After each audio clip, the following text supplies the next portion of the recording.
Halo teman-teman, kembali lagi bersama saya di channel Jejak Digital. Video saya sekarang yaitu mengenai cara merubah bahasa email dari bahasa Inggris ke bahasa Indonesia. Langkah pertama yaitu kita masuk dulu ke aplikasi email.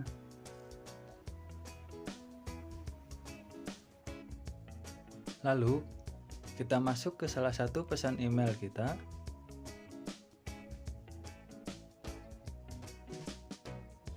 Terus scroll ke bawah.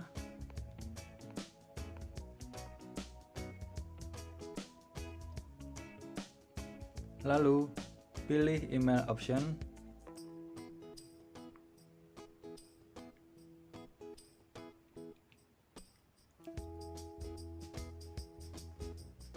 Nah, sekarang kita dialihkan otomatis ke tampilan seperti ini. Lalu scroll ke bawah, pilih bahasa email, lalu ganti ke bahasa Indonesia. Dan perubahan pun telah disimpan. Dan bahasa email kita sudah terganti ke bahasa Indonesia.